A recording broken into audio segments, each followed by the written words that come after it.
লাইফস্টাইলে অনেক অনেক স্বাগত, অনেক ভালোবাসা। আজকে কোনো ব্লগ ভিডিও নয়, আজকে তোমাদের কিছু কথা জানানোর জন্য এসেছি। তোমাদের জানো দিদিভাইয়ের শরীরটা খারাপ, সেই জন্য কিছুদিন হলো ভিডিও করতে পারছি না। তো ভাবলাম তোমাদেরকে আমি অনেক আগে বলে রেখেছিলাম যে আমি কীভাবে পড়াশোনা করি সেই বিষয়টা তোমাদেরকে জানাবো। সেটা তোমাদের জানানোই হয়নি, কেন সময় সুযোগ হয়ে ওঠেনি। কিছুদিন আগে দেখলাম বাবার চোখে ইয়ে করলাম, তারপরে মাঝখানে বাবার শরীর খারাপ হয়ে গেল, দিদির বাবার থেকে শরীর খারাপ হয়ে শরীরটা কোনো মতো ভালোই হচ্ছে না। মানে কালকে কোনো কোনো ভিডিও দিদিভাই করতে পারেনি ওই শরীরটা খারাপের জন্য। আমি যখন ছোটোবেলায় পড়াশোনা করছিলাম না, তখন আমাদের এখানে পাশে একটা স্কুল ছিল। কিন্তু হয়তো ওদের পুরোনো ভিডিওতে দেখানো আছে, দেখো এই পাশে কয়েকটা বাড়ি পরেই, মানে 10-12টা বাড়ি পরে একটি স্কুল আছে, ওখানে ছোটোবেলায় পড়াশোনা করেছিলাম। তখন কোনো অসুবিধা হয়নি। তারপরে যখন বড়ো ক্লাসে উঠলাম, 5, 6, 7-এ, তখন আমাদের বাড়িতে অনেকটা ঘুরে যেতে লাগতো একটা স্কুলে। ওখানে আমি রিক্সা আগে রিক্সা চেনা কিনা রিক্সা করে যেতাম, টোটো ছিল না, ওই রিক্সা করে আমি একাই যেতাম। ওখানকার দিদিরা এত এত ভালো, আমাকে কোলে করে নিয়ে ক্লাসরুমে বসিয়ে দিত। যখন ছুটি হতো তখনও ওরা কোলে করে নিয়ে আমাকে রিক্সাতে উঠিয়ে দিত, উঠিয়ে কিন্তু আমি একা রিক্সা করে বাড়ি চলে আসতাম। ওরকম করে আমি ক্লাস 8 অবধি পড়াশোনা করলাম। 8 অবধি পড়াশোনা করার পর তখন বড় হয়ে গেলাম, তখন বাবা মায়ের চিন্তা হলো যে আমাকে একা বাইরে পাঠাবে না। তখন বাবা সঙ্গে করে গিয়ে দিয়ে আসতো। বাবা তখন সাইকেল ছিল, সাইকেলের সামনে আমি বসতাম, বাবা সাইকেল চালাতো, ওভাবেই আমাকে নিয়ে স্কুলে দিয়ে আসতো।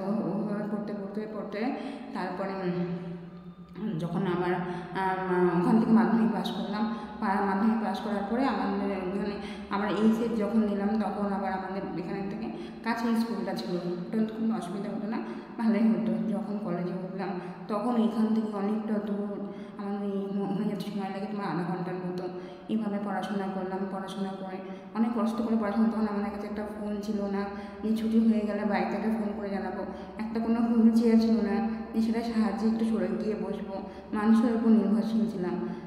এখন যেমন কয়েকটা হুইল চেয়ার হয়েছে, একটা আমার, একটা দিদির, তারপরে একটা আমার গাড়ি হয়েছে। এখন তো আগের থেকে অনেকটাই নিজেকে স্বাধীন মনে হয়।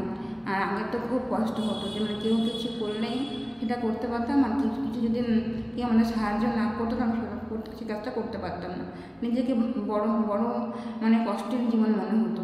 কিন্তু এখন দেখো কত কষ্ট করে যখন আমি স্কুলে পড়তাম না, তখন বাড়ি থেকে সকালে খেয়ে যেতাম, খেয়ে গিয়ে যেতাম টিফিন কোনো নিতে পারতাম, কোনো নিতে পারতাম না। সকালে 11টায় বেরিয়ে যেতাম, বিকাল 4:30, 5টায় বাড়িতে আসতাম, যে তখন খেতাম। সারাদিন না খাওয়ার মতনই মানে জীবন চলতো। এত কষ্ট করে পড়াশোনা করেছি, যখন স্কুল আরামভাবে তাড়াতাড়ি ছুটি হয়ে যেত, কোনো রিস্ক থাকতো না বাইরে, তখন রিস্কের জন্য বসে থাকতে হতো। যখন রিস্কা আসতো তখন আমাকে ওখানে একটা কাকু ছিল, কাকু একটু সাহায্য করতো রিস্কে উঠিয়ে দেওয়ার জন্য, একটা হুইল চেয়ার ছিল না। কতটা কষ্ট করে আমি পড়াশোনাটা করেছি। জানি পড়াশোনা জানি না, সবার ভালো মানুষের যারা ভালো আলোচনা করতে পারে তাদের অন্যরকম, আর আমি নিজে চলাফেরা করতে পারি না, আমার অন্যরকম কষ্ট। তারপরে যখন আমি মাধ্যমিক উচ্চ মাধ্যমিক দিই, তখন এখানকার অনেক মানে জায়গায় আমার ছবি বেরিয়ে গেছিলো, মানে এত কষ্ট করে পড়াশোনা করার জন্য অনেক কিছু। যখন আমি এইচএস পাস করলাম তখন অনেক কিছু গিফট পেয়েছিলাম, মানে আমার ভালোর জন্য অনেক কিছু, অনেক জায়গা থেকে অনেক সম্মান দেওয়া হয়েছিল আমাকে এত কষ্ট করে পড়াশোনা করার জন্য। যখন কলেজে ভর্তি হলাম তখন যত দিন দিন যাচ্ছে খরচা বেড়ে যাচ্ছে। বাবা তো ছোট্ট একটু চায়ের দোকান করতো। আমি কী করতাম, যখন মাধ্যমিক দিতাম না, দেওয়ার পর থেকে আমার তো পড়াশোনাটা কন্টিনিউ করতে হবে, কারণ আমি পড়াশোনাটাকে খুব ভালোবাসতাম। তবে ছোটো ছোটো বাচ্চাদেরকে নিয়ে টিউশনি করতাম, টিউশনি পড়াতাম বাড়িতে। টিউশনি পড়াই যে পয়সাটা উঠতো সেই পয়সাটা নিজের পড়াশোনাটা করতাম, কারণ পড়াশোনাটা করতে হবে, পড়াশোনা করতে তো অনেক খরচা না। প্রত্যেকটা মাস্টারকে কিছু মাস্টারের পরে টাকা দিতে হবে, স্কুল কলেজ যেখানেই পাওয়া না কেন। আমি তো কোনো ছাড় পাইনি। ভালো মানুষরা যে যোগ্যতায় পড়াশোনা করেছে আমিও আমি সেই যোগ্যতায় পড়াশোনা করেছি। তোমাদের একটা ছবি দেখাবো এরপরে, ছবিতে দেখতে পারো। এত কষ্ট করে বাবা আমাকে পরে পড়াশোনা করিয়েছে। তারপরে আমি, তোমরা তো জানো আমি কাজ করি, কিন্তু সেই কাজের মানে পয়সাটা না খুবই কম, সংসার চালানো খুবই কষ্টকর হয়ে যায়। কারণ তুমি তো জানোই কত টাকার মাস গেলে মাসে আমাদের 5,000 টাকার মতন ওষুধই লাগে। তারপরে তো বাড়তি যখন কোনো অসুবিধা হয়, যেমন আমার দিদিভাই পায়ের প্রবলেম নিয়ে এখনও কত কষ্ট করে কত ওষুধ লাগছে ওরও, মানে মানে বাড়িতে যেগুলো মানে অসুবিধা হয় তা বাড়িতে ওষুধ লাগে, বাবার চোখের জন্য কত ওষুধ লাগছে, সেই জন্য মানে অনেক টাকা যাচ্ছে, বাবা দোকান খুলতে পারছে না, কত টাকার দরকার। মান্থলি যদি এত টাকা ওষুধই লাগে, সংসার খরচা মানে এটা নিয়ে না মাঝে মাঝে হিমশিম খেয়ে যায়, বুঝতে পারি না কী করবো। মানে এত কষ্ট করে পড়াশোনা করেও আমার কোনো মানে কিছু পেলাম না, এটাই মাঝে মাঝে না খুব কষ্ট হয়। যখন আমি কলেজে যাই তখন মানে ওখানকার মাস্টাররা খুব ভালো ছিল, রেগুলার ক্লাস করতে হতো না, আমাকে বলেছিল যে শুধু পরীক্ষার সময় এসে পরীক্ষা দেওয়া, তখন তাই বলেছি, ওই করে করে মানে 3 বছর কাটিয়েছি। যখন একটু বেশি পড়াশোনা করতে চাইছিলাম তখন ছিল না টাকা, আমি কিছু পড়াশোনা মানে চাইলেও করতে পারিনি, অনেক ইচ্ছা ছিল আমি যে আর একটু পড়াশোনা করবো, যে গ্র্যাজুয়েশনে মানে ওপরে যে ডিগ্রিগুলো থাকে সেগুলো মানে অ্যাচিভ করবো, কিন্তু সেগুলো পারিনি, খুব কষ্ট, মানে টাকা জোগাড় করতে পারিনি। তখন না খুব কষ্ট হতো যে কেন আমরা পারছি না, কেন আমি পড়তে পারবো না, কারণ আমার ছোটোর থেকে একটা পড়াশোনার প্রতি না খুব আগ্রহ ছিল।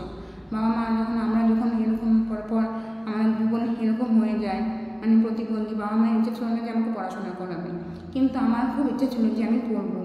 বাবা মা বাবা মাকে বলতো না যে তুমি বই নিয়ে পড়তে বসো, কিংবা এখন পড়ার সামনে পরীক্ষা আছে, যখন পরীক্ষা আসতো না রাত্রিবেলা আমি অনেক ভোরবেলা উঠতাম, 4টা 3টার সময় উঠে তখন ঘরে ছোট্ট একটা লাইট জ্বালিয়ে আমি পড়তাম যে আমার রেজাল্ট ভালো করতে হবে মানে পরীক্ষার সামনে, কিন্তু কোনোদিনও বাবা মা বলতো না যে তুমি উঠে পড়তে বসো, বাবা মা বলতো যে এত সকালবেলা ঘুম থেকে উঠো না, এত সকালবেলা পড়াশোনা করো না, শরীর খারাপ করবে, কিন্তু আমি বাবা মায়ের কথা শুনতাম না, কেন আমাকে ভালো রেজাল্ট করতে হবে, আমাকে বড় হতে হবে, বাবা মায়ের পাশে দাঁড়াতে হবে।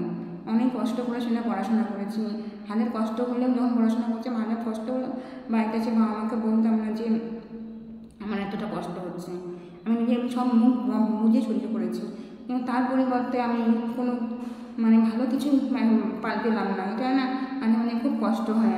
হ্যাঁ আমি পেয়েছি, ছোটোখাটোটা পেয়েছি, কিন্তু খুব তাহলে সংসার চালানো খুবই হিমশিম হয়ে যায়, মানে কী বলবো বলো, তার মধ্যে বাড়তি যখন ওষুধ লাগে, সংসারের চাপ, আমরা তো নিরামিষ খাই, আমার তো মানে তাও তো বাজার করতে হয়, সবজি টবজি লাগে রেগুলার, বাবার দোকানটা খোলা থাকলে তাও সবজি টবজি টুকটাক বাজার বাবা এনে দিতে পারে, কিন্তু এই মুহূর্তে বাবার দোকানও খুলতে পারছে না, সেখানে রেগুলারকে খরচা, মানে চা বিস্কিট মুড়ি মানে যাই খাও না কেন সবই তো কিনে খেতে হয় না, তাই মানে যখন খুব কষ্ট হয়, মানে যখন সংসারটা সামলাতে পারি না তখন নিজেকে বড় অসহায় মনে হয় যে কেন আমি পারি না, কেন আমি বাবা মায়ের পাশে দাঁড়াতে পারছি না, এই যে ছোটো একটু কাজ করছি এটা তো আমার সংসার চলছে না, হিমশিম হয়ে যায়, তখন মাসে কয়েকটা 15টা দিন পর থেকেই মানে সংসার চালানো খুব টাফ হয়ে যায়। দিদিভাইটা শরীরটা খারাপ না হলে দিদিভাই বসে থেকে একটু টুকটাক মানে দিদিভাই টুকটাক একটু মার সঙ্গে কাজ করে, কথা বলে, গল্প করে, দিক ওদিক ঘুরে, মায়ের ভালো লাগে। তারপরে কত ওষুধ খাচ্ছি, কিছুতেই কমছে না ওষুধ, শরীর খারাপটা, রাত্রেবেলা করে ঘুমোতে পারে না, ওর কত কষ্ট, ওর সঙ্গে সঙ্গে ও কষ্ট করলে রাত্রেবেলা আমি ঘুমোতে পারি না, কী করবো বলো। তো আজকের ভিডিওটা বেশি বড় করছি না, আজকের ভিডিওটা এত ভিডিওটা ভালো লাগলে like comment share and subscribe করে দিও, আর আমার পড়াশোনার জার্নিটা তোমাদের কেমন লাগলো অবশ্যই জানিও।